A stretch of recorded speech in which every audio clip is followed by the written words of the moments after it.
ബിജെപിയിൽ നിന്നുള്ള പടിയിറക്കത്തിന് പിന്നാലെ പുതിയ രാഷ്ട്രീയ കക്ഷി പ്രഖ്യാപിച്ച് തമിഴ്നാട് ബിജെപി മുൻ അധ്യക്ഷൻ കെ അണ്ണാമലൈ. ഇനി താൻ സംസാരിക്കുക പുതിയൊരു രാഷ്ട്രീയ ഭാഷയായിരിക്കും. തമിഴ്നാട്ടിലെ എല്ലാ വിഭാഗം ജനങ്ങളുടെയും ശബ്ദമായിരിക്കും പുതിയ പാർട്ടി എന്നും അണ്ണാമലൈ പറഞ്ഞു. പ്രതികരണത്തിലേക്ക്.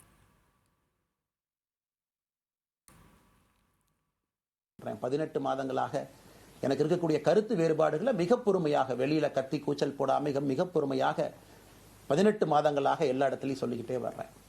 டிசம்பர் 4ஆம் தேதி பாரதிய ஜனதா கட்சிக்கு சொன்னேன், நான் கட்சியிலிருந்து வெளியே செல்ல இருக்கின்றேன்.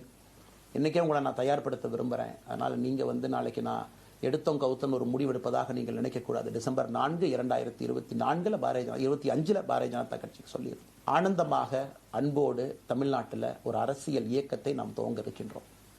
இது அரசியல் இயக்கமா கட்சி இல்லையா அப்படின்னு நீங்கள் யாரும் கேட்கவே வேண்டாம். கண்டிப்பாக தமிழகத்தில் அடுத்து நடக்கக்கூடிய தமிழகத்தினுடைய பொது தேர்தலில் நம்முடைய கட்சி போட்டியிடும். அதில் எந்த மாற்று கருத்தும் இல்லை. രാഗേഷ് ചേരും വിശദാംശങ്ങളുമായി. രാഗേഷ്, അങ്ങനെ അണ്ണാമലയ്ക്ക് ഇനി പുതിയ വഴി, പുതിയ കളികൾ കാണാം. അടുത്ത തെരഞ്ഞെടുപ്പിൽ അണ്ണാമലൈ പ്രഖ്യാപിക്കാനിരിക്കുന്ന ഈ പാർട്ടി മത്സരിക്കുമെന്ന അഭ്യൂഹം കൂടി ഉണ്ടല്ലോ. എന്താണ് വിലയിരുത്തൽ? അരുണ്യ, തമിഴ്നാട്ടിൽ പുതിയൊരു രാഷ്ട്രീയ കക്ഷി കൂടി ഉദയം ചെയ്യുകയാണ്. കാരണം 3 ദിവസം മുമ്പാണ് BJP തമിഴ്നാട് മുൻ അധ്യക്ഷൻ കെ അണ്ണാമലൈ പാർട്ടി വിട്ടത്. എന്നാൽ ഇന്ന് രാവിലെ ആണ് BJP ആ രാജി അംഗീകരിച്ചുകൊണ്ട് വാർത്താക്കുറിപ്പ് പുറത്തിറക്കിയത്. അതിന് പിന്നാലെയായിരുന്നു അണ്ണാമലയുടെ വാർത്താസമ്മേളനം അദ്ദേഹം നേരത്തെ നിശ്ചയിച്ചതാണ്.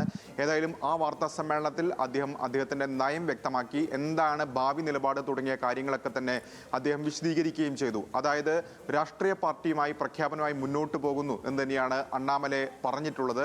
ഏതായാലും ഈ ഘട്ടത്തിൽ രാഷ്ട്രീയ പാർട്ടി പ്രഖ്യാപനമില്ല, മറിച്ചൊരു സംഘടന രൂപീകരിച്ചുകൊണ്ട് പൊതുരംഗത്ത് സജീവമാകും. വി ദ ലീഡർ എന്ന പേരിൽ വെബ്സൈറ്റ് പുനരൂപിച്ചിട്ടുണ്ട്. കാരണം 2020 അദ്ദേഹം IPS അവസാനിപ്പിച്ചുകൊണ്ട് രാഷ്ട്രീയത്തിൽ സജീവമായത്. അന്ന് മുതൽ ആ വെബ്സൈറ്റ് നിലവിലുണ്ട്. പക്ഷേ BJPയിൽ ചേർന്നതിന് ശേഷം അത്ര സജീവമായിരുന്നില്ല. അത് വീണ്ടും സജീവമാക്കിക്കൊണ്ട് അണികളോടൊപ്പം തന്നെ അദ്ദേഹത്തെ പിന്തുണയ്ക്കുന്നവരോടൊക്കെ തന്നെ അതിൻ്റെ ഭാഗമാകാൻ, അതിൽ അംഗങ്ങളാകാനുള്ള ആഹ്വാനമാണ് അണ്ണാമലൈ നടത്തിയിരിക്കുന്നത്. ഒപ്പം എന്ത് രാഷ്ട്രീയമാണ് അദ്ദേഹം മുന്നോട്ട് വയ്ക്കുന്നതെന്ന കാര്യം വിശദീകരിച്ചു. കൂടാതെ BJPയുമായി എന്തുകൊണ്ട് BJPയിൽ നിന്ന് വിട്ടുപോകുന്ന കാര്യം കൂടി അണ്ണാമലൈ വിശദീകരിക്കുന്നുണ്ട്. അതായത് 3 ദിവസം മുമ്പ് മാത്രമല്ല BJP വിടാനുള്ള തീരുമാനം എന്നാണ് അദ്ദേഹം പറയുന്നത്. കഴിഞ്ഞ ഡിസംബറിൽ തന്നെ ഇക്കാര്യം പാർട്ടി ദേശീയ നേതൃത്വത്തെ അറിയിച്ചിരുന്നു. അപ്പോൾ നിയമസഭാ തെരഞ്ഞെടുപ്പ് വരെ തുടരാൻ അവരാണ് നിർദ്ദേശിച്ചത്. അതിന്റെ അടിസ്ഥാനത്തിലാണ് ഇതുവരെ തുടർന്നത് എന്നാണ് അണ്ണാമലൈ പറയുന്നത്. മാത്രവുമല്ല, കഴിഞ്ഞ നിയമസഭാ തെരഞ്ഞെടുപ്പിൽ BJPയുടെ വളർച്ചയ്ക്ക് ADMKയുമായി സഖ്യമില്ലാതെ ഒറ്റയ്ക്ക് പോകണമെന്നായിരുന്നു തന്റെ നിർദ്ദേശം. പക്ഷേ അത് പാലിക്കപ്പെട്ടില്ല, അവഗണിക്കപ്പെട്ടു എന്ന കാര്യം കൂടി അണ്ണാമലൈ വിശദീകരിക്കുന്നുണ്ട്.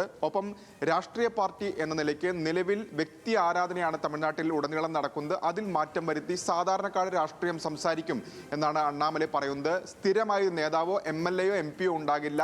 അങ്ങനെ നിലവിലുള്ള രാഷ്ട്രീയ സംവിധാനത്തിൽ വലിയ മാറ്റങ്ങൾ കൊണ്ടുവരും എന്ന പ്രഖ്യാപനമാണ് അണ്ണാമലൈ ഏതായാലും നടത്തുകയും ചെയ്യുന്നത്.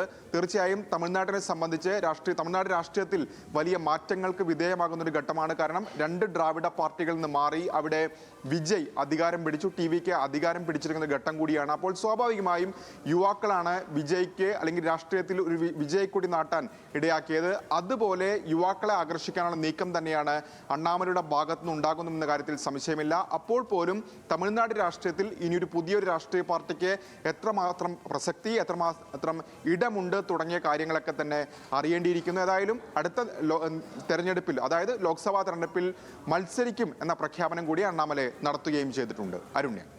ശരി, രാഗേഷാണ് വിശദാംശങ്ങൾ നൽകിയത്.